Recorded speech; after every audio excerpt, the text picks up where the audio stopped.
Bon, et bien maintenant que tout le monde est là, nous allons pouvoir commencer. Merci de nous rejoindre pour cette dernière session d'atelier, la dernière de ces ET18, sur le thème de la réinvention du partenariat avec les prestataires touristiques. Alors hier, un certain nombre d'entre vous ont sans doute pu suivre un atelier animé par Jérôme Forget et Gali Guyot sur comment établir une relation vertueuse avec ces prestataires touristiques. Nous avons aujourd'hui envisagé de parler de quels services nous pouvons proposer aux prestataires touristiques. C'est-à-dire, là, on n'est plus sur la relation, enfin, on est toujours sur la relation, mais on va plus loin dans cet atelier, puisqu'on va vraiment parler de services aux prestataires et comment ça fonctionne au quotidien. Nous allons en parler avec 3 témoignages. Le témoignage de Dominique Le Thérisien de Dinan Cap-Fréhel. Ensuite, le témoignage de Rémi Planton de Bisca Grand Lac, qui est en visio pour un problème de chemin de fer, puisqu'il a été égaré par la SNCF en gare de La Boire ce matin. Il est revenu à Biscarrosse depuis, ça va. Et bonjour Rémi. Bonjour. Voilà. Et ensuite, avec Céline, nous aurons un 3e témoignage du pays de Saint-Jean. Nous animerons l'atelier avec Sophie. Moi-même, je m'intéresserai plus à la nature même des services, parce qu'on aura pas mal de questions-réponses. On a voulu envisager l'atelier et le sujet sur 2 angles. En fait, proposer, faire un guide du partenaire et le mettre en œuvre, c'est 2 choses. C'est à la fois bien réfléchir aux services qu'on va proposer aux partenaires touristiques, bien leur vendre, bien communiquer avec eux, et puis ensuite assurer ces services. Mais c'est aussi, Sophie, le corollaire, c'est l'organisation. Oui, c'est ça, c'est de voir en fait quel impact ça a, en fait, comment on s'y prend du coup pour le mettre en place du point de vue, enfin ça c'est mon truc, du point de vue humain en fait, parce que ce sont des gens qui vont faire ça, donc c'est ce qu'on ira un petit peu creuser. Ce qu'on vous propose en fait comme déroulé, c'est que, alors ils ont un petit impératif de timing en fait qui nous présente de façon assez rapide en fait ce qu'ils font dans leur structure, d'accord. Donc ça c'est le premier point.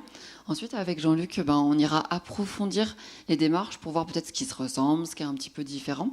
Et puis ensuite après, on vous laissera de la place pour soit nous partager des choses ou soit pour aller poser vos questions par rapport à ça.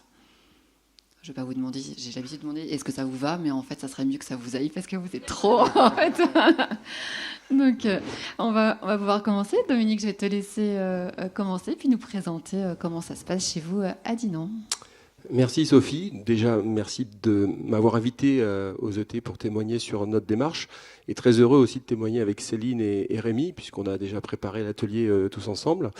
Et donc, je vais vous présenter en quelques slides notre démarche. Déjà, nous situer, l'Office de tourisme Dinan Cap-Fréhel, comme beaucoup d'offices en 2017, donc, a été issu d'une fusion de 6 offices qui étaient tous sous statut associatif, et nous sommes encore sous statut associatif. L'équipe aujourd'hui, c'est donc 24 permanents et qui sont aidés l'été par 10 salariés saisonniers, que je qualifie bien sûr comme tous d'experts de la destination. Et notre équipe est répartie en 5 pôles de compétences. Je vous la présenterai dans la slide suivante. Le territoire de Dinan Agglomération, notre collectivité de tutelle, c'est 64 communes. Pour ceux qui connaissent, donc ça va du Cap-Fréhel jusqu'à la RN12, les communes de Caulnes. Et on est situé entre le Cap-Fréhel, Saint-Malo et Rennes. Donc très gros territoire au niveau des Côtes-d'Armor. Et l'équipe, elle est à la fois répartie sur des pôles, et elle est répartie aussi sur un certain nombre de bureaux d'information. On a donc 4 bureaux d'information ouverts à l'année, 3 autres qui sont ouverts d'avril à septembre, 2 en été, et surtout donc un back-office centralisé que nous avons créé il y a 4 ans, j'en reparlerai tout à l'heure peut-être, et qui nous aide énormément pour décharger les équipes d'accueil de toutes les questions de demande d'information. L'équipe de l'office, voilà, donc c'est peut-être pas très lisible pour vous. Voilà, vous avez donc à gauche l'organigramme simplifié, bien entendu, avec ses 5 pôles: pôle accueil, relation client, pôle qualification, relation de l'offre et qualification, communication, stratégie digitale et commercialisation, et puis le dernier, bien sûr, direction, prospective, administratif, RH, qui est au centre de toute l'activité. Et vous avez des codes couleurs qui vous permettent de voir dans notre organigramme la participation de nos collaboratrices et collaborateurs à différents pôles. Donc la plupart du temps, voilà, les personnes sont membres du pôle accueil relations clients et ont aussi une présence sur un ou deux autres pôles. Et je devance certainement des questions de Sophie au niveau RH dans l'organisation. En fait, on a travaillé, bien entendu, depuis la fusion, il y a 5 ans maintenant, sur les relations avec les pros, dans le cadre de ce pôle. Donc, ce sont 8 salariés qui sont répartis sur différents secteurs. C'est à peu près 2,8 ETP. En 2022, nous avons donc 610 partenaires qui sont donc répartis de la manière suivante, 185 hébergeurs. On nous a demandé donc pour l'atelier de vous indiquer le taux de pénétration. Donc ce qui est intéressant sur les hébergeurs, c'est que bien sûr 75% des hébergements classés sont partenaires de l'Office et que nous avons 6% des locations, c'est-à-dire les 1300 locations que nous avons sur notre territoire, nous avons 6% de gîtes locations qui sont partenaires de l'Office. Et ça posera probablement peut-être des questions. 95 restaurants producteurs locaux, voilà, taux de pénétration 50%, 160 sites et prestataires de loisirs qui sont à la fois sur notre territoire et des territoires limitrophes du côté du pays de Saint-Malo notamment. Très gros taux de pénétration, 90%. Et puis la filière commerce, artisan d'art, entreprise, où on a quand même pas mal de ces prestataires qui sont partenaires. Voilà, rapidement, on a un budget de 148 000 € de recettes qui représente 9% de notre budget de cette année. Les missions en fait, du pôle, elles se sont bien sûr enrichies depuis 5 ans. On était au début, comme beaucoup d'offices, sur la visibilité de la communication, de la vente d'espaces publicitaires, sur le print, sur le web et autres. Et puis petit à petit, on a travaillé également avec les pros, c'est-à-dire que dès 2018 notamment, on les a interrogés sur les services qu'ils attendaient de l'Office de tourisme. Et ça nous a permis déjà donc, de réfléchir à de nouveaux services dès cette année 2018. Mais à côté, ce qui est important, c'est qu'on est bien entendu, au-delà des services, on a des missions très importantes qui sont l'animation du réseau de ces pros par un agenda annuel de rendez-vous pros. On a donc des réunions de filière, des réunions thématiques et des moments de convivialité qu'on appelle les instants café le matin et les apéros-office le soir, qui sont des moments où en fait on a un travail de réseautage. Les pros sont très contents de se retrouver dans ces moments pour entamer des collaborations. On a aussi un accompagnement, bien entendu, dans les démarches de labellisation, d'adaptation de leur offre. Donc on a une personne chez nous donc, qui est référente sur différents labels, accueil vélo, tourisme et handicap notamment. Et puis, bien entendu, on communique auprès de ces pros et on a amélioré petit à petit notre communication à travers des newsletters mensuels, des envois d'informations réguliers, un espace pro sur le site web, une page Facebook d'Inan Pro qui nous permettent de communiquer sur l'activité de l'Office, mais également sur l'activité des pros. Voilà, c'est intéressant de montrer ce que les pros font et pour montrer des exemples. Et puis, petit à petit, voilà, on a commencé à réfléchir à un certain nombre de services, avantages tarifaires, accompagnement personnalisé. Voilà, donc quelques exemples, bien sûr, de visuels de réunions qui sont organisées. Et l'offre de services, elle s'est petit à petit étoffée. Et notamment, l'année dernière, en 2022, on a souhaité créer un catalogue de services pour vraiment bien montrer l'ensemble des services qui étaient proposés à travers 3 catégories: communication et visibilité, toujours des insertions pub, mais également des reportages photos ou vidéos qui sont donc faits par des prestataires locaux à tarif préférentiel, des workflows GRC, des diaporamas personnalisés. Deuxième axe, c'est tout ce qui concerne les conseils et les accompagnements, où on a 12 services. La démarche de développement durable, les conseils pour les labels, repenser son local grâce au Feng Shui, ça a beaucoup fait sourire Sophie, le Feng Shui. Participation également aux formations de notre fédération régionale, OTB. Et troisième axe, donc tout ce qui concerne la commercialisation et les achats, puisqu'on vend bien entendu de la billetterie dans nos bureaux et en ligne. On peut également leur proposer des tarifs préférentiels sur de l'informatique et de la téléphonie, puisqu'on a mis en place des partenariats avec 2 prestataires locaux, etc. Pour être très clair avec vous, le catalogue de services, il a été fait très rapidement en début de cette année 2022. On l'a intégré cette année dans notre guide du partenaire. Mais pour rendre à César ce qui appartient à César, en fait, cette idée-là, je l'ai eue l'année dernière en ayant participé au congrès d'ADN Tourisme à Agen. Et on a une de nos collègues du Sud-Ouest qui a montré effectivement un catalogue qu'elle avait fait en relation avec son ADT. Et j'ai trouvé que c'était super intéressant. Et en quelques semaines, notre pôle relations a donc décidé de faire ce catalogue sous un format PowerPoint. Et cette année, donc, il est intégré dans notre guide. Voilà, donc vous avez déjà la présentation de notre guide qui est sortie il y a quelques jours et qui donc intègre l'ensemble des services. On explique bien le pourquoi être partenaire, je pense qu'on est tous d'accord. Étape 1, 2, 3, 4 pour bien expliquer aux personnes. Voilà, il ne faut pas oublier derrière la visibilité, de mettre à jour vos informations. Donc voilà, on a ce travail-là dans les offices de tourisme qui est important au niveau de la qualification de l'offre. Et j'en terminerai par cette slide pour vraiment vous dire que le pôle pro, il est vraiment aujourd'hui considéré comme un acteur important auprès des pros dans l'animation, dans l'accompagnement, dans l'information, les conseils, le soutien.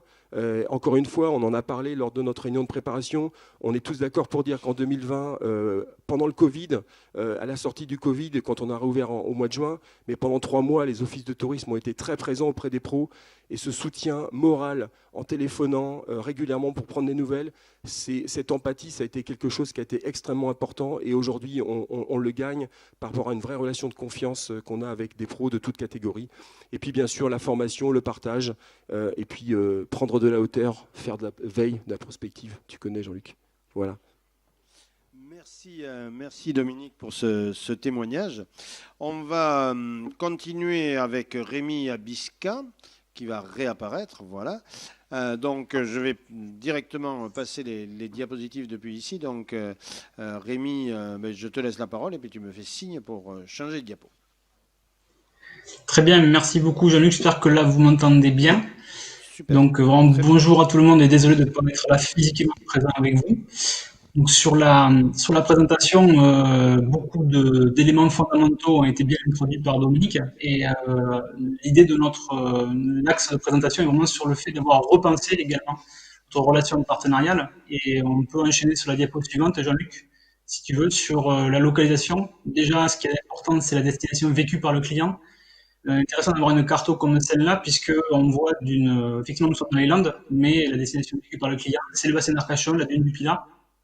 On en reparlera, lourdement impacté cet été. Mais donc un territoire qui est stratégiquement positionné avec l'océan, entre bassin d'Arcachon et Pays Basque, quand on reprend vraiment les études clientèle pilotées, données par le CRT par exemple. Donc, diapo suivante, Jean-Luc, on va voir ensuite l'organisation et également de communauté tourisme communautaire, donc issu de la fusion de 3 OT. C'est assez simple en 2017. Nous sommes donc 12 permanents, on est en association loi 1901, avec 14 saisonniers, et avec une particularité propre au territoire des Grands Lacs, c'est que nous avons 2 blocs de mission.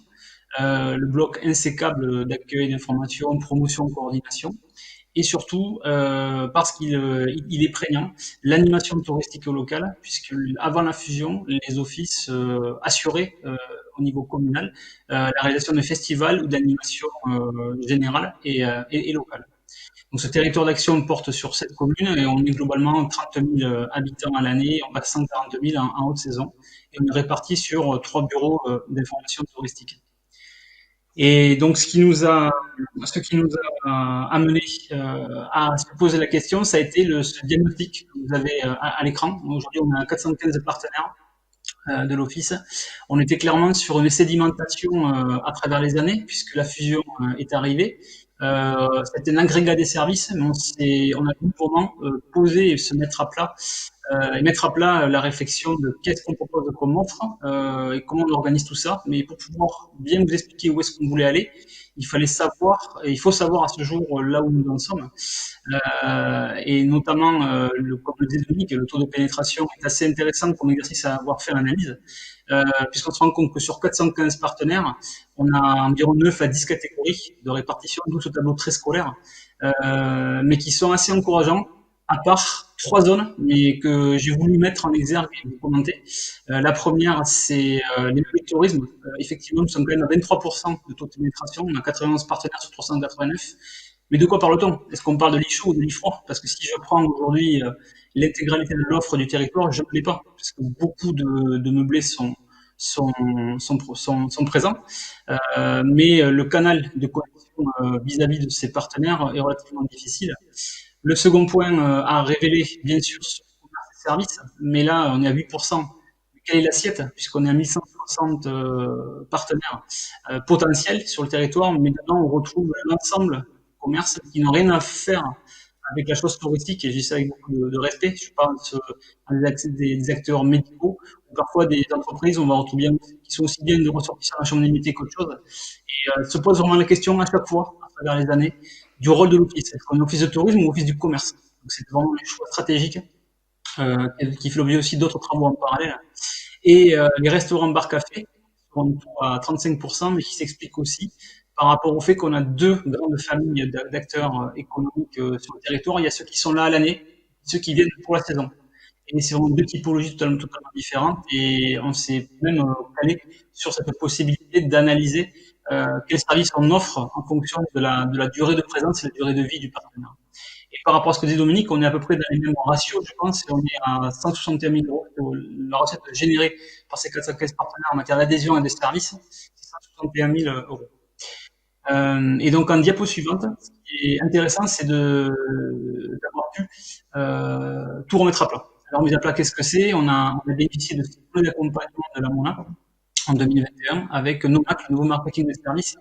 Donc clairement, on a été, c'est un peu l'image qui est à l'écran, on est parti du guide du partenaire, cette sédimentation qu'on a vue en 2021, et on a tout repassé, filtre à la moulinette du modèle Canva, qui est assez questionnant, et je vous invite vraiment à le faire, parce que avant toute chose, c'est pourquoi on fait les choses. On les fait parce qu'on sait les faire, ou ça répond vraiment à une demande et à un besoin des partenaires suivant cette typologie. C'était tout l'enjeu sur lequel nous sommes partis. Donc remuons l'ensemble de l'équipe, les 12 permanents ont suivi le process pendant les 6 journées d'accompagnement. Et ça nous a amené donc sur la diapo suivante, Jean-Luc, s'il te plaît, sur un nouveau guide du partenaire, entièrement repensé. Donc le Vouvoumou 2022, je vous ai mis 2023 parce qu'on est en cours de finalisation. Mais surtout, il est très intéressant de pouvoir partager ce qu'on a vécu sur cette année 2022, puisque globalement, l'analyse et le travail fait à travers le NOMAC, ça fait passer de 53 services à 37. On avait pléthore de services, on ne savait même plus pourquoi on les utilisait, pourquoi ils étaient là. Et surtout, ils ne répondaient pas forcément à un besoin généré ou formulé par les partenaires. Et nous avons voulu avoir un tronc commun, mais surtout une déclinaison en diversion. Nous avons 10 partenaires, puisque si je suis un hôtelier, ou que je suis un acteur de loisirs, ou que je suis un meublé de tourisme, je n'attends pas forcément les mêmes choses de la part de mon partenaire office de tourisme. Et donc cette démarche nous a mené sur la slide suivante, Jean-Luc, je te prie, sur notamment je dirais un peu un mantra de tous les jours du quotidien. Il a fallu totalement revoir la position de l'office dans le rapport aux partenaires. On leur a clairement dit qu'en tant que primo-accueillant des visiteurs, c'est eux qui participent activement à la vie de la destination.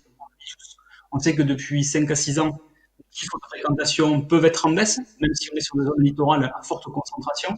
Mais il est clair que quand on a 85% des lits touristiques du territoire qui sont dans l'hôtellerie de plein air, 53 000 lits touristiques et marchands, les gros campings qui sont de grande capacité, 5 000 à 6 000 personnes, les vrais villages, toutes les personnes, tous les usagers, c'est du sablier, passent d'abord chez eux. Donc c'est bien eux les primo-accueillants. Donc on est parti vraiment dans ce postulat en disant on doit vous équiper, on doit vous apporter tous les éléments nécessaires au bon accueil et en tant que primo-accueillant. Ce qui nous a amené sur la slide suivante à leur dire et avoir ce rapport aux partenaires que travailler ensemble, c'est travailler avec 3 piliers. Le premier pilier, c'est être dans le réseau, de pouvoir se rencontrer et obtenir des informations. On est un réseau, on travaille tous ensemble et on va créer des moments, on crée des moments pour pouvoir partager et s'acculturer ensemble. Deuxième grand pilier, l'accompagnement et le conseil. Et le troisième pilier, la visibilité, puisque depuis malheureusement des années, il était considéré, toujours l'écueil de l'office de tourisme, je pense, qu'on est là pour faire de la promo. Non, la visibilité, c'est un tiers de la problématique et de l'enjeu.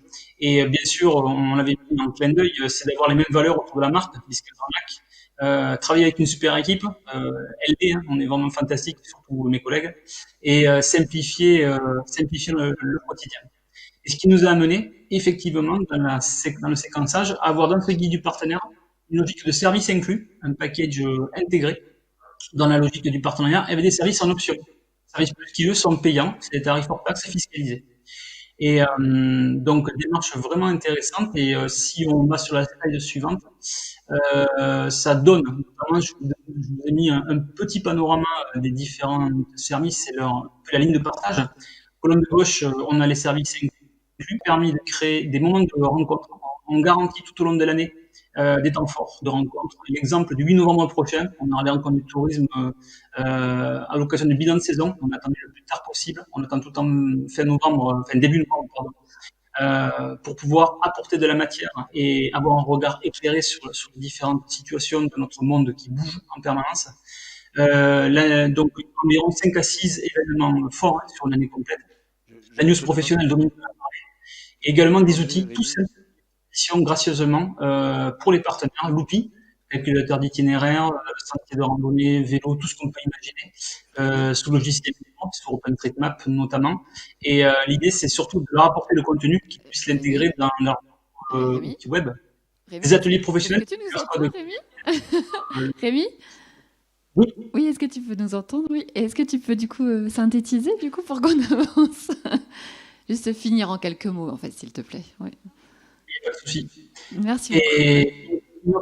Service inclus et service sur mesure, avec notamment de la stratégie de marketing et de la présence sur les outils papier ou numérique. Globalement, voilà comment nous avons repensé et orienté tout cela. Merci. Avec une super équipe. Merci beaucoup Rémi, à distance, exercice moins facile qu'en live donc pour ce témoignage. Donc on se rend compte qu'à Dinan, ça fait maintenant 4 ans qu'on a recommencé le travail et 3 ans qu'on a revu les services. Là, Biscarrosse, c'était l'an dernier, donc c'était pour la saison 2022. Et puis on va passer avec Céline au pays de Saint-Jean-de-Mont, où là, on en est vraiment en plein dedans, puisque c'était un travail 2022 pour la saison 2023. C'est ça, on est les derniers de l'étape. Bonjour à tous. Effectivement, moi je suis là pour vous parler de la démarche qu'on a initiée depuis presque un an sur le pays de Saint-Jean-de-Mont. Je vais déjà vous présenter rapidement notre destination, pour ceux qui ne la connaissent pas encore. On est sur la Vendée littorale, Nord-Ouest Vendée, 3 stations, 2 communes rétro-littorales, donc 5 communes seulement, mais avec un fort potentiel, puisqu'on a plus de 130 000 lits touristiques sur la destination, avec une grosse majorité, comme le disait Rémi aussi, de camping notamment et de location de vacances. Assez récent, la structure existe depuis un peu plus de 5 ans maintenant, donc voilà, il y a eu beaucoup de chantiers pour arriver jusqu'ici. 5 bureaux d'office, 5 bureaux d'information, et puis je vous ai mis quelques chiffres également. L'équipe, une équipe très pluridisciplinaire, effectivement.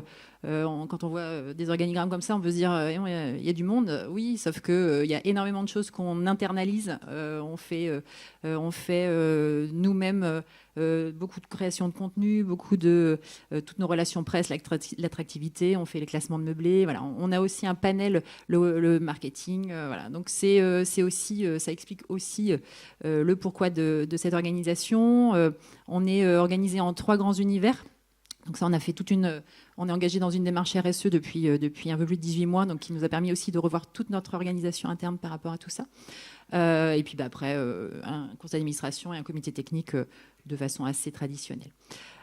Comme mes camarades, et ça c'est quelque chose qu'on a mené puisque Jean-Luc nous a accompagnés ces derniers mois sur cette mission, on s'est effectivement aussi amusé à faire le taux de pénétration par filière. Je vous ai pas remis toutes les filières, mais je vous ai mis celles qui étaient les plus évidentes et sur lesquelles il y avait quand même le plus d'interrogations à avoir. Bon, nos filières les plus dynamiques et les plus prescripteurs, effectivement, nos hébergeurs pros, J'entends par là les hôteliers, les campings, villages vacances, résidences. Là, il n'y a pas de débat. On est sur des pros qui sont dynamiques, qui nous suivent, qui sont toujours là au rendez-vous, à l'animation des démarches qualifiantes, etc. Là où, par contre, il y a un gros bémol, 5% sur les locations saisonnières, mais on est sur un parc de plus de 2000 locations, donc c'est ça aussi, il faut remettre tout ça en perspective aussi. Et puis, 25% seulement sur la filière restaurant. On a à peu près 170 restos, bars, snacks, points chauds. On a une quarantaine de pros partenaires aujourd'hui. Donc, grosse prise de conscience aussi sur cette filière. Un peu plus de 340 partenaires en 2022. Il y a eu un avant, un après Covid. Avant Covid, on était à un peu plus de 200 000 euros de chiffre d'affaires sur les partenariats. Le choix a été fait sur 2020 et 2021 de proposer une réduction de 50%. Donc on est descendu à 100 000. Du coup, on a remouliné tout ça l'année dernière déjà pour essayer de réajuster au maximum nos propositions. Et on est remonté à 155 000 cette année, donc un point quand même de plus de 8% sur notre budget global, qui n'est quand même pas rien sur nos structures. Donc, effectivement, on a eu plusieurs constats qui nous ont amenés à cheminer avec Jean-Luc ces derniers mois. Il y a un an en arrière, on était dans le contexte après-Covid, comme je vous disais, beaucoup de choses à revoir. Nos pros qu'on réunissait de façon quasiment hebdo sur des rendez-vous calés depuis la fusion, les ont désertés. Il y a eu beaucoup de latence qui s'est mise en place aussi à ce moment-là. On avait donc les filières à conquérir. Vous avez vu un petit peu les points sur lesquels on avait du travail. On avait tenté quelque chose aussi l'année précédente avec un pack 1 gratuit. Parce que on n'était pas très très à l'aise, on n'était pas trop droit dans nos bottes et dans nos chaussettes parce que on avait cette difficulté d'avoir cette première relation, ce biais qu'on avait dès que le pro venait vers nous en disant oui mais vous n'êtes pas partenaire, on vous rendra pas service. Et du coup ça créait forcément une relation vraiment très biaisée. Et donc on a ouvert avec ce nouveau pack 1 qui du coup s'est transformé, on a transformé l'essai là sur 2023. Et puis un certain essoufflement parce qu'on était une toute petite équipe à remouliner chaque année les partenariats, et donc le besoin d'avoir un projet plus transversal et une émulation interne plus importante. Donc du coup, il y a eu une constitution d'un groupe projet de 8 personnes, motivées, je tiens à le signaler, parce que c'est la clé du succès aussi, je pense. Avec des gens qui avaient la banane, parce que ça représentait quand même 11 journées de travail collectif, avec ou sans Jean-Luc, il y a eu des temps internes aussi. C'est en plus de nos missions du quotidien, donc c'est aussi à prendre en compte. Il y a eu énormément de temps terrain, de collecte, d'écoute. On a plus de 130 questionnaires qui ont été reçus et traités, qu'on a pu envoyer à nos partenaires, mais également à des non-partenaires. On a fait des entretiens. Donc là, c'est pareil, ça prend énormément de temps en terrain. Entretien auprès de nos partenaires, mais également, on est allé voir des non-partenaires, justement, pour comprendre le pourquoi de cette absence auprès de nous. Et puis, différents ateliers de travail, mais bon, là, il n'y a rien d'extraordinaire qui nous ont permis de cheminer. Et puis, on a fait valider tout ça en juin dernier par notre conseil d'administration et comité technique. Et puis là, on est, comme je disais, on est les derniers de l'étape, puisqu'on lance là depuis quelques semaines ces nouveaux partenariats auprès de nos pros. Les premiers résultats, alors on est vraiment sur on en reparlera dans un an ou deux si on veut, mais là sur les premières étapes, en tout cas, ce premier changement, nous, ça a impliqué une réorganisation complète en interne. On avait 11 référents filières jusqu'à présent. On a fait un appel à chacun d'entre eux pour savoir s'ils étaient à l'aise dans cette mission, leur expliquer un petit peu ce vers quoi on pensait aller en termes d'organisation, et puis voir est-ce que vous préférez, est-ce que vous êtes à l'aise là-dessus, est-ce que vous préférez être plutôt, vous êtes très doué dans la partie SIT, est-ce que c'est des choses qui peuvent vous, voilà, on essaie de répondre au mieux aux attentes et aux aspirations de chacun, donc ça demande aussi beaucoup de temps. La création d'une communauté des pros, donc c'est un peu comme je le disais, la transformation de l'essai du pack 1 gratuit avec l'ouverture d'un club, un peu comme Rémi l'expliquait tout à l'heure. C'est des pros à qui on ne demande aucun retour financier. Le seul engagement, c'est de signer la charte de partenaire. Et ils sont invités à notre grand rendez-vous annuel. Ils peuvent intégrer le Facebook Pro, ils peuvent recevoir les flash hebdo, la news, etc. Donc c'est une première porte ouverte. Après, ils font le choix ou non de poursuivre. Ça, après, c'est poursuivre vers un partenariat ou non. Mais en tout cas, ça nous a vraiment sécurisé sur le fait de se dire on est ouvert à tous aujourd'hui. Et vous pouvez aussi venir chercher quelque chose de l'office sans qu'on vous demande forcément un chèque à la fin. Un calendrier des temps forts, on a retravaillé aussi toute cette partie-là. Avec des temps quasiment chaque mois, oui, tous les mois, on a un grand temps fort, alors par filière ou par grande thématique. Donc ça, c'est aussi des choses que les pros apprécient, parce que ce qu'on fait là depuis 2 jours, c'est aussi ce qu'ils aiment, ce réseautage aussi au sein de la destination. Des nouveaux services, alors on n'a pas réinventé forcément la poudre, mais conciergerie de séjour, des nouveaux rendez-vous avec notamment les meublés non partenaires, par exemple. Là, c'est un pari qu'on fait cette année. Et puis, au niveau de l'implication de l'équipe, puisque l'idée, c'est d'aller chercher les pépites, les bonnes adresses auxquelles on ne pense pas forcément. Et ces pros-là, en tout cas, d'aller vraiment d'avoir une démarche très proactive pour aller les chercher et les convaincre d'intégrer notre club, au moins, des pros de la communauté. Super, merci Céline pour cette présentation et donc ce guide du partenaire qui commence à être distribué et les rencontres qui sont faites. Peut-être qu'on va démarrer avec des premières questions sur l'impact un peu sur l'organisation de finalement structurer parce que c'est pas neutre pour un office. C'est ça, parce qu'on commençait à voir au départ un petit peu avec Dinan comment c'était organisé en interne. En fait, on voit la complexité à la fois de. Tu rigoles, c'est ça. En fait, on voit bien quand on voit les exemples que c'est divers en fait. Du coup, il y a de la commercialisation, il y a du développement, ça touche aussi à la communication. Et du coup, on se dit, est-ce que vous avez fait le choix de faire un service qui est complètement dédié à ça? On a entendu transversalité, ou est-ce que c'est des gens qui font un petit peu tout? Quels sont les choix que vous avez fait? Et puis surtout, ce qui va nous intéresser, c'est quelles sont les limites, en fait, du coup, si c'est possible pour vous. On peut peut-être réintégrer Rémi. Oui. S'il est toujours là, voilà. Comme ça, il va nous suivre un peu et il va pouvoir participer. Tu as bien entendu la question Rémi, ouais. Allez, qui c'est qui se lance? Céline, Domi? Allez, vas-y, Domi. Comme tu veux, Céline. Oui, encore une fois, l'élaboration de l'organigramme est venue en 2017.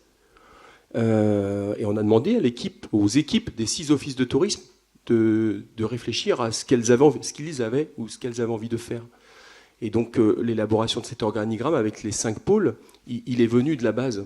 On avait des collaboratrices qui déjà dans 3 des offices notamment travaillaient le partenariat et dans 3 autres pas du tout. Et encore une fois, on a souhaité mettre en place cet organigramme en les écoutant. Il n'y a pas d'imposition. Et donc, petit à petit, vous avez bien compris le cheminement. Ce pôle, il n'a pas changé depuis le début. Ce sont 8 référents. On n'a pas eu de départ depuis 5 ans. Et petit à petit, on voit que ces notions de service a évolué également. Ils comprennent bien cette notion de convivialité, de nouvelles relations avec les pros, de nouveaux services.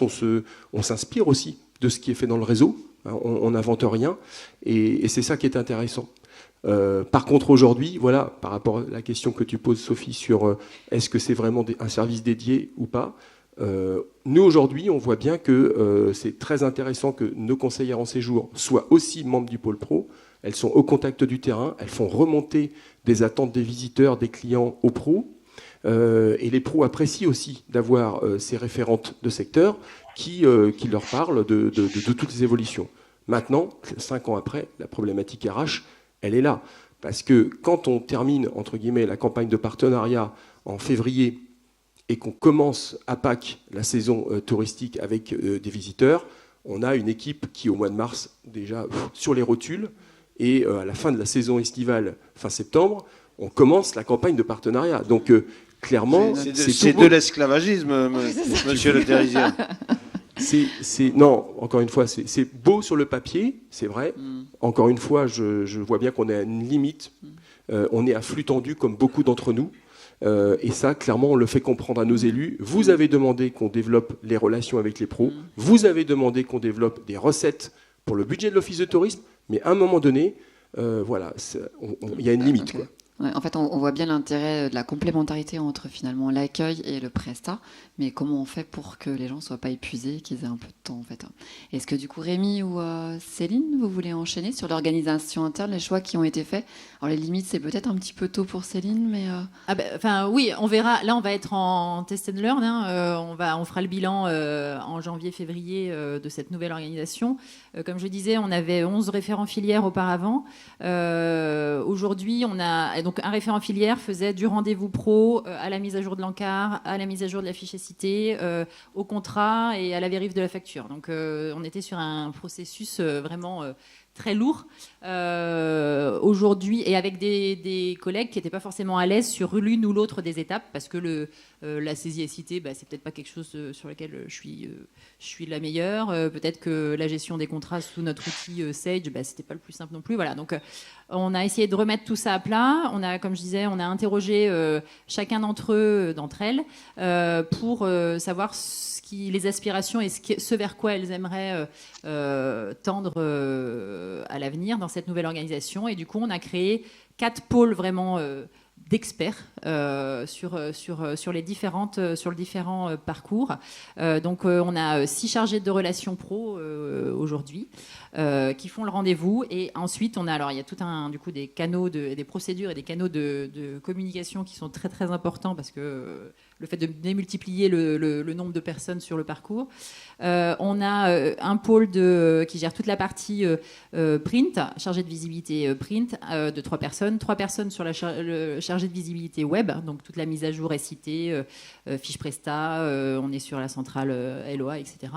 Et puis le pôle administratif compta qui gère les contrats et la facturation. Donc c'est un nouveau découpage, une nouvelle organisation. Voilà, on est vraiment dans le test cette année. Donc vous attendez pour voir les limites encore pour le moment. Ça marche. Merci du coup Céline. Est-ce que Rémi, tu peux nous partager? Oui, donc en complément de ce que présentaient les collègues, on est parti sur une organisation vraiment différente et complémentaire, dans le sens où le fait de repenser la relation partenariale, ça nécessitait aussi de mettre à plat l'organisation qui était et qui reposait trop en silo sur une personne. Le choix collectif qu'on a acté, qui était assez fondateur et intéressant, c'est de dire on lance la campagne, on donne comme élément référent une ou deux personnes, des collègues qui ne sont pas forcément effectivement sur lesquels surtout sur les promo, coordination des acteurs. On n'entend pas très bien. Et ce qu'on a fait, qui est plutôt intéressant, c'est d'avoir une relance par affinité. Et chacun maintenant, il est relancé à la campagne par. Dans les semaines qui suivent, à partir de cette là, on a tous un portefeuille de contacts pour assurer la relance en ayant une base, un socle. Et l'enjeu qui a bien fonctionné, on espère que ça tiendra toujours, c'est que l'ensemble de l'équipe est en capacité de parler à différents acteurs de la catégorie. S'il faut aller chercher un élément de précision, on le retrouve. Mais on est aussi sur une équipe resserrée dans le fonctionnement. Ok, d'accord, très bien, merci. Oui, alors peut-être on va alterner les questions. Moi, c'était vraiment quelque chose que je remarque de façon importante, c'est la question de l'offre, et de la part de l'offre qu'on a finalement en stock.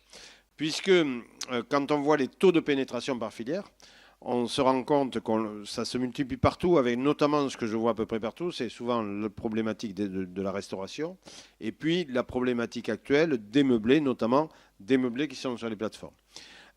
Pour moi, il y a 2 impacts différents sur le fait qu'on est, par exemple, on va sur un site d'office de tourisme et on regarde les restaurants et on a un quart des restaurants qui sont présents, Et il en manque des restaurants essentiels.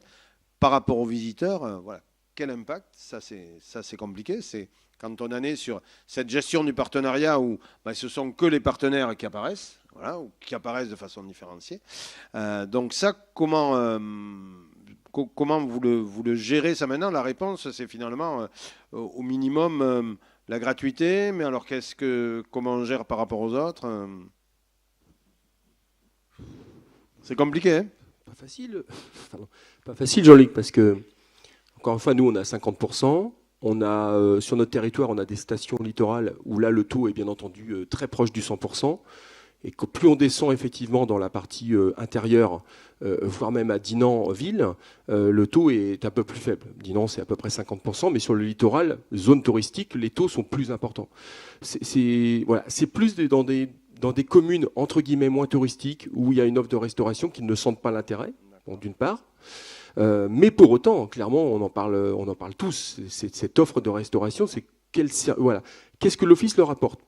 Très clairement, nous, on a des pros qui nous disent « Mais pourquoi je serais partenaire de l'Office de tourisme puisque je suis blindé ?» Vous faites votre travail de promotion. Je suis ouvert 6 mois de l'année. Je ne vais pas faire plus. Pour une cotisation chez nous, entre guillemets le mot cotisation dans un office, qui est pour les restaurants de 125 € hors taxe. C'est quand même incroyable de voir. Et d'ailleurs, même d'autres pros de la restauration disent « Mais pourquoi celui-là, il n'est pas partenaire ?» Je lui dis « Si tu veux aller le voir, tu l'incites à, mais on ne va pas forcer les gens non plus. On va pas, excusez-moi l'expression, on ne va pas mendier. » C'est ce que je dis à mes collaboratrices. Vous n'allez pas non plus relancer 7 fois, 8 fois. Il ne veut pas être partenaire, il ne veut pas être partenaire. Pour autant, il est content parce qu'à la fin de la saison 2022, une saison exceptionnelle au niveau de la restauration chez nous, franchement, on ne va pas non plus forcer sur cette catégorie-là. Par contre, sur la catégorie ce que tu disais, des gîtes et des locations qu'on voit aujourd'hui sur les plateformes, là, effectivement, il y a un enjeu. À terme, de se dire, il ne faut pas se couper de ces personnes-là qui, pour certains, ont une belle offre, on en parlait tout à l'heure, qui ont une offre peut-être sur plusieurs mois de l'année et pas uniquement sur l'été. Il faut mieux connaître cette offre et peut-être, effectivement, c'est une réflexion qu'on va avoir, les intégrer, les inviter, leur faire mieux connaître effectivement ce que l'Office de tourisme fait. Et puis peut-être, comme Saint-Jean-de-Mont, moi je trouve que c'est une super idée de dire voilà, il y a une base de partenariat, vous venez, vous êtes invité à des réunions, vous avez un certain nombre d'outils qui vous sont donnés. C'est probablement quelque chose qu'on va réfléchir, nous de notre côté. Alors Céline, sur cette réflexion-là que vous avez eue, ça, on a suivi. Oui, effectivement, comme je disais, ça fait partie des filières sur lesquelles il y a fort à faire, puisque on a à peu près 25% de restos partenaires. Donc là, par rapport à notre démarche, on a 2 leviers. Donc effectivement, le principe du pack, du niveau club, qui va nous permettre quand même d'aller draguer, entre guillemets, ceux qui peuvent nous dire que où on est trop cher, où ça les intéresse pas, etc. Là, on a quand même cet avantage-là, sachant qu'on intègre pour cette filière-là une visibilité à minima sur le site. Donc du coup, ça peut nous permettre aussi d'étoffer cette fameuse offre sur nos pages restaurants sur le site. Nous, il y a un gros enjeu sur le fait de récupérer les périodes d'ouverture. Enfin, nous, ça c'est notre besoin. Enfin, on a besoin d'eux pour eux, c'est pour cette partie-là. Donc c'est à nous. Là, on a besoin d'investir du temps et de l'argent sur cette filière-là. Peut-être qu'on fera machine arrière dans 2 ans. Hein. Là, on est vraiment sur des tests là aussi. Et puis, on a fait le choix de recruter une alternante cette année qui est en licence commerce. Donc qui est 3 jours par semaine chez nous, qui vient d'arriver il y a quelques semaines, qui fait ses premiers rendez-vous. Là, elle en avait un en solo aujourd'hui, parce qu'il y a besoin de reconquérir sur le terrain. On a eu 2 années compliquées, et du coup, il y a vraiment besoin que cette personne soit physiquement sur le terrain, soit en contact, pas quotidien, mais vraiment beaucoup plus accru que ce qu'on ne pouvait le faire jusqu'à présent avec l'équipe actuelle. Donc là, c'est pareil, on fait ce pari-là. Avec quelques moyens mis vraiment sur la filière. Oui, enfin en tout cas, moyen, c'est un alternat. Oui, moyen humain. Après, c'est pas un coût, c'est du temps, c'est beaucoup de temps. Là, on est vraiment dans le dur en termes de, parce qu'on avait tout le lancement des partenariats, puisqu'on a nous aussi eu la bonne idée de faire 9 guides cette année. Donc voilà, ça fait partie aussi des choses. Mais c'est je pense qu'on n'a pas le choix si on veut aller conquérir conquérir ces pros-là. Et même question sur donc Airbnb, en fait, les meublés saisonniers qui, le rôle là est différent puisque là il s'agit de prescripteurs, c'est-à-dire de personnes qui hébergent des visiteurs, qui est un nombre aujourd'hui, grâce à AirDNA maintenant on connaît mieux la fréquentation des logements saisonniers. Mais je regardais l'autre jour, la Charente Tourisme a mis en ligne l'observatoire AirDNA. Sur le département de la Charente, il y a, je crois, 17 900 lits en location saisonnière et il y a 17 500 autres lits marchands. Ça veut dire qu'il y a autant de lits dans les locations saisonnières que le reste des lits marchands. Donc c'est quand même aujourd'hui un enjeu extrêmement important. Donc, par rapport à ça, Céline, aussi, vous avez une réflexion aussi offensive? Oui, alors là, on a eu vraiment un revirement parce qu'il y a encore quelques années, on s'était toujours dit les meublés, on n'ira pas. Enfin, vous voyez, on a 2000 meublés sur la destination, on n'a pas les moyens, on n'a pas. Et puis, en échangeant, en faisant certains constats, on s'est dit, oui, mais effectivement, ces 2000-là, nous, on en a 40 partenaires, hein, donc vous voyez le ratio. Ces gens-là, c'est effectivement, comme disait Jean-Luc, de très grands prescripteurs. C'est des gens qui peuvent avoir 100, 150, 200 nuitées annuelles sur leurs biens. Qui font du bon boulot parce que beaucoup passent effectivement par Airbnb, etc., ont un petit livret d'accueil, ont pas mal de choses. Et on s'est dit, mais et nous, là-dedans, on n'apparaît nulle part. Et du coup, on s'est dit, faut peut-être quand même qu'on essaye de leur montrer qu'on est là, qu'ils se rendent compte aussi qu'on peut peut-être être dans leur écosystème parce que moi, dans leur livret d'accueil, je préfère qu'ils aient les numéros utiles Chartier Pays de Saint-Jean-de-Mont que un truc qu'ils auront récupéré un peu moche sur Internet.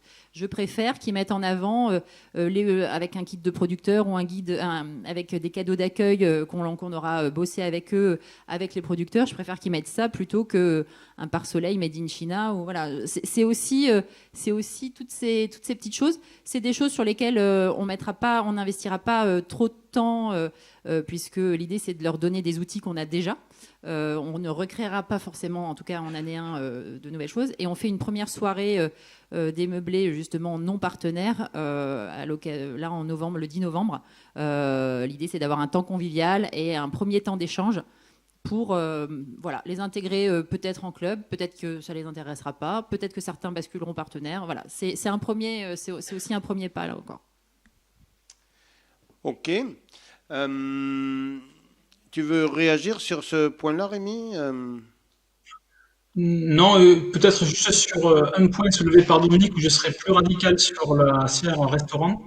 Le parti pris clairement affiché que j'ai évoqué pendant la présentation, c'est qu'on va surtout se concentrer sur les restaurants qui sont ouverts à l'année.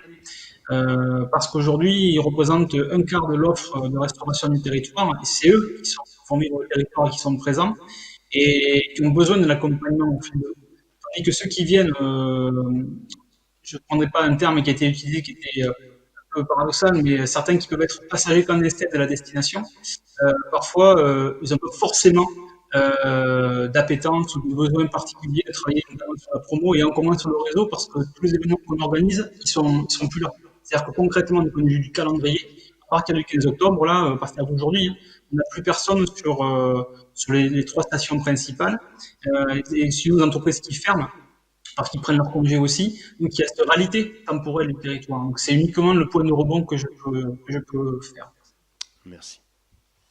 Mais écoutez, après ces premiers échanges, il nous reste un quart d'heure pour échanger avec vous aussi, voire avoir des témoignages, des questions. Donc, qui c'est qui veut se lancer, qui a question ou témoignage? Oui. Alors, hop, je vais descendre.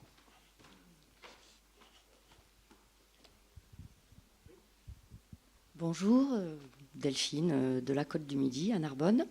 Donc on a comme vous des packs partenaires. On avait fait le choix l'année dernière de faire différents niveaux, ce qui au final a créé un peu de querelles entre prestataires, bien que par niveau c'était conclu qu'il y avait plus d'offres à celui qui payait le plus cher, mais on a vu que ce n'était pas la solution. Donc cette année, on aimerait repartir sur quelque chose de commun avec des services, pas simplement de l'insertion pub, mais aussi de l'accompagnement. Et nous, notre question, c'est effectivement, alors on voit ces prestataires par filière aussi, on va travailler par filière, par club, sur des rencontres, des temps d'échange. Mais moi, ma question que je me pose, parce que je suis de formation commerciale, c'est la relation client. C'est-à-dire, est-ce qu'il y a quelqu'un de dédié, un call center, ou comme un suivi client d'un portefeuille client qui va appeler, parce que ça aussi, c'est du temps. Et c'est très important parce qu'une fois qu'on a signé et qu'on fait le job, nous, les OT, des fois, les restaurateurs, par exemple, on n'a plus de nouvelles. Ou certains, le job est fait, on n'a plus de nouvelles. Et au final, c'est vrai que j'essaie un peu de convaincre ma direction qu'il y aurait besoin de relations commerciales, de la relance. Voilà, donc je ne sais pas si vous avez envisagé... En fait, comme je l'expliquais, nous, on a 8 référents de secteur. Alors, les secteurs sont plus ou moins importants, mais les référents de secteur font le job de A à Z. C'est-à-dire que, et j'ai oublié de le dire, mais Céline l'a indiqué, c'est-à-dire que la saisie et le contrôle des informations chez nous c'est Tourasoft, est fait bien sûr par les personnes. Ensuite, derrière, on a tous les documents qui sont liés au partenariat qui doivent être saisis d'ailleurs sur Tourasoft. Voilà, on a Olivier de CAD était avec nous et donc on a donc un support qui permet d'avoir tous les documents et notre assistante comptable va chercher tous ces documents en format PDF et qui permet d'avoir une visibilité de A à Z. Par contre, sur les relances, je suis d'accord. Et ce qui est important, c'est que notre équipe, elle ne se considère pas avoir fini son job à la fin de la campagne de partenariat. C'est évidemment des liens toute l'année. C'est avoir ce temps, et c'est pour ça que j'ai cité tout à l'heure l'année de 2020, qui est une année vraiment particulière pour nous tous, où vraiment les pros ont senti que l'Office était à leur côté. Et plusieurs nous ont dit, vous êtes le seul organisme à nous avoir appelés pendant 3 mois. Voilà. Et c'est pas une problématique de mairie, de chambre de commerce, de chambre des métiers, parce que ces personnes-là ont aussi une problématique de RH. Mais notre équipe sait bien le travail de relationnel à avoir. Et donc, c'est vrai qu'on a une marge de manœuvre sur certaines filières, évidemment. Mais on est vraiment super content derrière de voir des pros qui renouvellent, qui prennent des services. Encore une fois, nous, sur le catalogue, on doit être à 33, 34 services. Les 3/4 sont intégrés dans le partenariat. Voilà, c'est ça qu'il faut se dire, c'est qu'il y a une visibilité, il y a d'autres services, des produits commerciaux. Je disais à Jean-Luc, par exemple, on avait négocié par exemple des tarifs préférentiels avec les gavottes de Dinan ou les autres planquettes. On leur a dit ça va vous intéresser. On pensait que, non, ils n'ont pas choisi. Ils se disent non, on va voir en direct. Ces services-là, on les a dégagés. On ne va pas commencer à travailler là-dessus alors que ça ne les intéresse pas. Donc oui, sur la partie commerciale, franchement, ça ne s'arrête pas au moment où on a le bon de commande signé. Est-ce que, Domi, il y a par exemple un process pour se dire on ne va pas laisser... on est sûr. Est-ce que c'est possible que, par exemple, un partenaire qui ait signé un bon de commande, on ne le voit pas pendant 1 an? Ou obligatoirement, il sera un moment ou un autre suivi? Théoriquement, on essaye de faire des visites sur 1/3 des pros par an. C'est-à-dire 200 pros par an. Physiquement. Théoriquement. Oui. C'est la problématique RH, et je rebondis sur ce que dit Sophie, la problématique RH, elle est là. C'est-à-dire qu'à un moment donné, sur le relationnel, c'est même plus sur du commercial, c'est qu'il faudrait qu'on ait, on s'est dit une fois tous les 3 ans, on va visiter physiquement, on prend le temps d'avoir un échange long, 1h30, 2 heures d'échange. Donc c'est théorique. Mais globalement, on essaye de, une centaine par an déjà. Je pense qu'on arrive physiquement à aller sur 100 partenaires par an. Céline, tu veux rajouter quelque chose sur le sujet? Oui, j'ai perdu le fil. La relation, le suivi de la relation. Oui, le suivi de la relation. Alors nous, donc, on a fait le choix effectivement de tout ressaucissonner. Nous, on n'est pas sur une répartition par secteur, mais par filière. Donc on va avoir des hébergeurs, les hôteliers, les campings, les producteurs, etc. Donc on a une approche très différente en fait par filière. On a vraiment essayé de s'adapter au mieux. Alors les hébergeurs pro, ils sont visités chaque année au moment du rendez-vous de partenariat. À l'inverse, un loisir, on a des loisirs qui sont à 100 et quelques kilomètres. Ceux-là, ce sera plus souvent par téléphone ou par mail, ou eux passent aussi nous amener de la doc, etc. Et après, on a pas mal d'autres points de contact avec eux. Alors effectivement, nous, c'est les chargés de relations pro qui sont vraiment la porte d'entrée de la relation avec le pro, quelle que soit sa demande, que ce soit un réassort de doc, une mise à jour de site internet ou la date de la prochaine rencontre accueil vélo. Le point de contact, c'est le chargé de relations pro. Donc quasiment de façon hebdomadaire. Enfin, il y a 2 à 3 contacts minimum par mois, et même plus à certaines périodes. Il y a des périodes où on leur envoie plusieurs mails par semaine. Donc Et puis après, on fait la diff, tous nos hébergeurs pro, on fait de la diff, toute l'équipe part en diff en binôme en juin, par exemple. Et ça, c'est aussi une excuse, parce que la diff, on pourrait très bien leur dire venez chercher vos cartons comme on le fait pour la bourse doc et puis tout se passe bien. Non, c'est nous qui allons les voir et c'est nous qui faisons la démarche et on va visiter, voir leurs nouveautés, les nouveaux arrivants, les saisonniers s'ils sont là, visitent aussi la structure. Donc voilà, il y a des points de contact toute l'année, on va dire. Merci. Alors, des questions là-haut. Je vais passer par là. Tiens, si vous pouvez faire passer.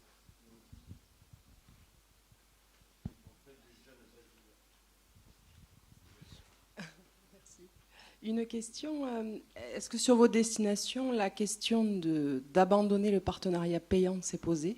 Je suppose que certaines destinations, en tout cas, se posent la question. Je vous donne un exemple.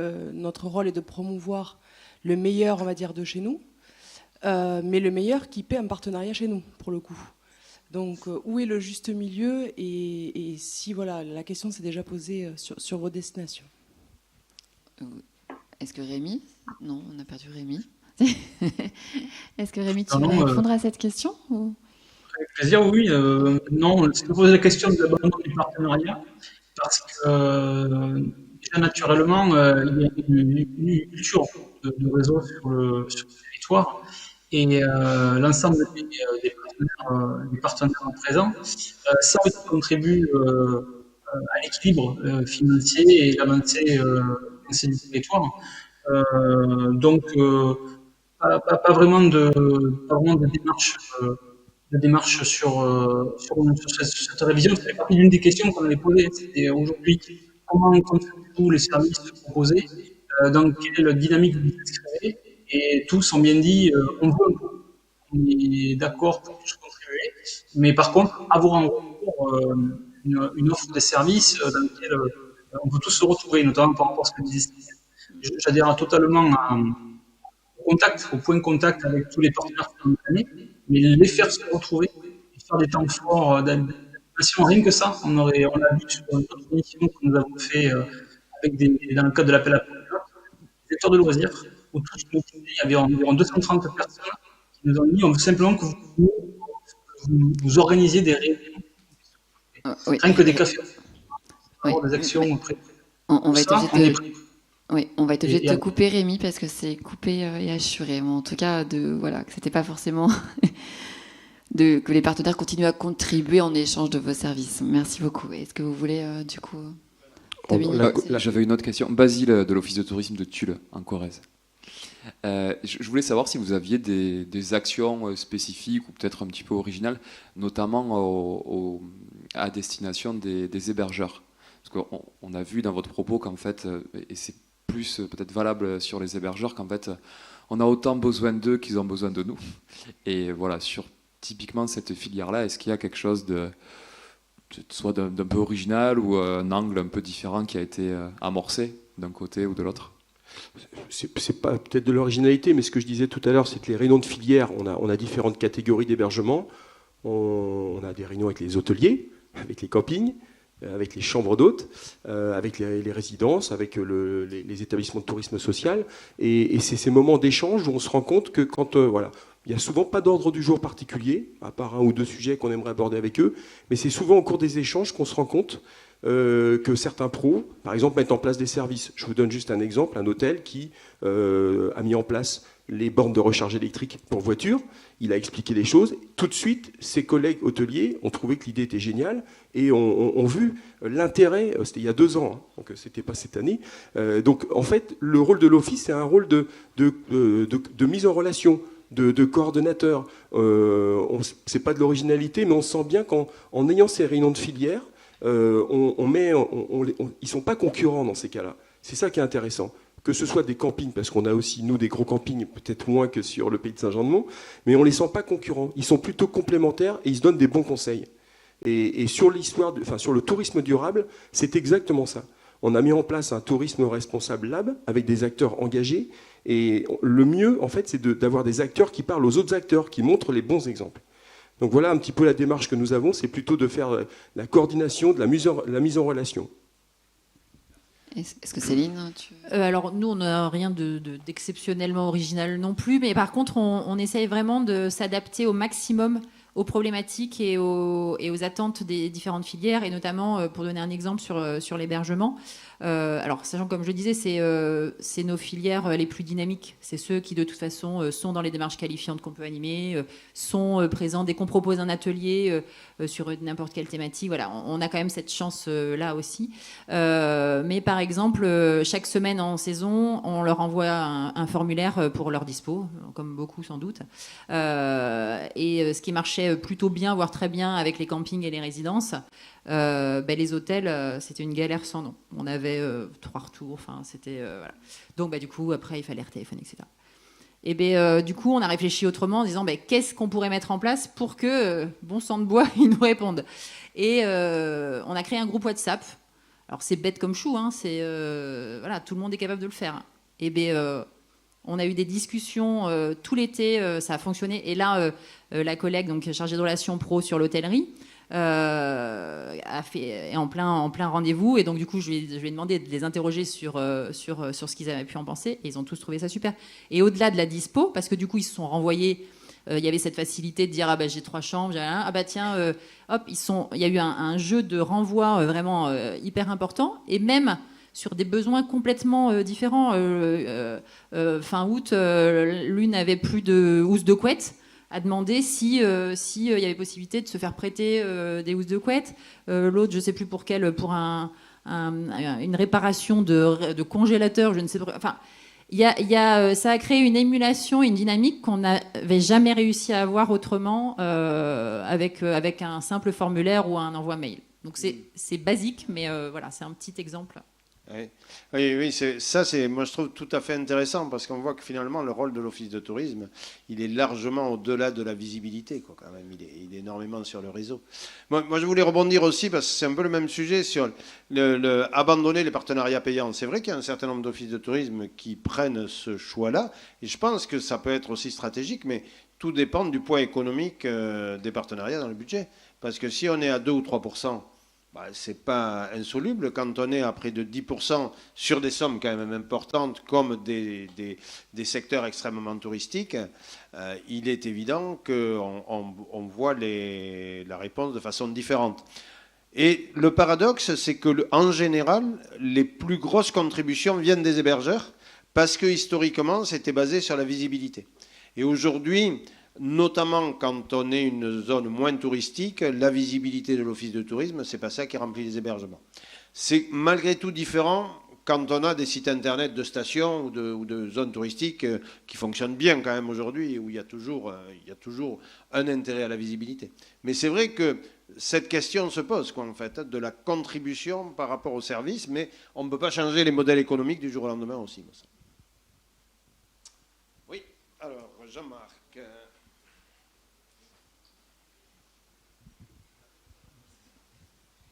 Merci, Jean-Marc, Agence Raccourci. J'avais une question pour savoir si vous avez établi un top 5 ou un top 10 des services attendus par les professionnels aujourd'hui par catégorie socio-professionnelle.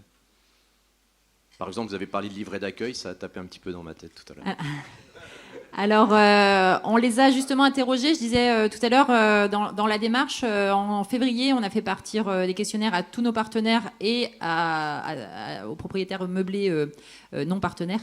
Un questionnaire où notamment on les interrogeait sur les services qu'on proposait jusqu'alors, et on leur demandait de voter si c'était utile, pas utile, s'ils le connaissaient ou pas, parce qu'on a aussi quand même, on s'est rendu compte aussi de ce petit problème, peut-être qu'on communiquait assez mal sur certains services, qu'on n'a peut-être pas poussé certains services qui aujourd'hui nous semblent très importants, d'où le choix aussi d'avoir cette collègue alternante en commerce.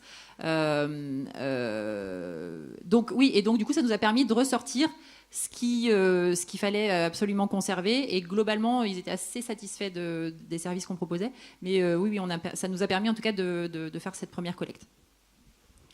L'année dernière, juste au retour encore une fois du congrès d'Agen, où j'ai incité mon pôle pro à réfléchir à ce catalogue de services, on a réuni un groupe de travail avec des administrateurs et des pros. On leur a effectivement listé tous les services qu'on envisageait et ils les ont checkés, et à 95%, on nous a dit c'est bon, c'est ça effectivement qu'il faut proposer. Par contre, quelque chose de tout simple aussi, c'est tout l'été, enfin 3 mois de l'année, nous on leur envoie toutes les semaines l'agenda des manifestations. Ça c'est quelque chose, c'est voilà, c'est un livret d'accueil, c'est quelque chose, c'est voilà, c'est le service de l'office vis-à-vis des pros toutes les semaines, et c'est quelque chose qu'ils attendent. C'est quel que soit le niveau de partenariat, évidemment c'est dedans. On avait une autre question par ici. Oui, merci. Une question très pratico-pratique. Quels outils utilisez-vous pour assurer le suivi? Est-ce que vous avez des outils de GRC, de facturation pour le suivi de votre marketing de service? Alors, ça fait partie des projets que nous pouvons avoir, d'avoir un bel outil de GRC relation client. Aujourd'hui, on a un magnifique tableau de bord Excel avec je ne sais combien de colonnes, mais c'est un outil qui fonctionne. Voilà, on a un onglet par filière, on a une colonne, voilà, c'est un grand tableau de bord. Donc, effectivement, on souhaite tendre vers autre chose. Pour l'instant, les chantiers étaient très importants ces dernières années, mais ça fait partie effectivement des choses sur lesquelles il faudra qu'on avance. Nous avions un outil qui, normalement, devait nous permettre d'avoir une très bonne relation client avec les pros, et qui, pourtant, n'est pas révélé très bon en termes de CRM. Et donc, Tourinsoft est arrivé. Tourinsoft a beaucoup évolué. Je parle sous le contrôle d'Olivier. Et clairement, aujourd'hui, ce qu'offre Tourinsoft par rapport à cet outil CRM, visiblement, est super intéressant.